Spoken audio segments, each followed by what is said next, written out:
Hello, my name is Carl, and in today's training, we'll cover the refund process. So the refund process can be used when you actually have to perform a refund back to your customer for whatever reason. It can also be used in cases where you're not necessarily giving a refund, but you do need to deal with the payment. An example might be insufficient funds. If you're here today to learn how to process a credit card refund, first verify what type of Stripe account you have. You can find this under Settings, under Company Setup. If you are using CC Payment Stripe, you'll have to execute a refund in your Stripe account as well. In today's training session, we're going to be using Sammy Refund. And we have an invoice here, a paid invoice in the amount of 108.25. He paid with a check in the amount of 108.25. So we need to refund this check. This was an insufficient fund. So this process actually has two steps, and it doesn't really matter which step you do first. Basically, we're going to create the refund, and then we have to deal with the payment that's applied to this invoice. So in this scenario, step one, I'm going to click the arrow and I'm going to execute a refund. The refund window pops up. We can see our amount. You want to verify the amount is correct. It copied our reference number. And again, I recommend doing notes wherever you can. So if you have to come back here in a year, you can put together what happened. So once you have all of this information filled out, we're going to save and apply. So it has changed our values up here. We now have an unapplied payments of negative 108.25, and we have a balance of 108.25.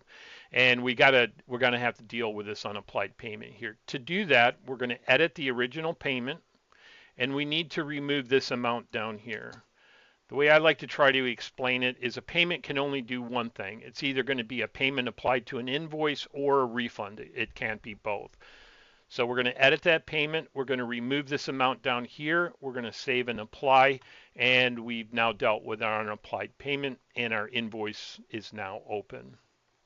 So we're going to go to this invoice tab. And in this scenario, again, this is an insufficient funds. You may need to apply that to the customer. So we're going to edit this invoice, add a line, select other, and then you could add something of this nature, what the fee value is, and I'm sure that's going to be an untaxed value.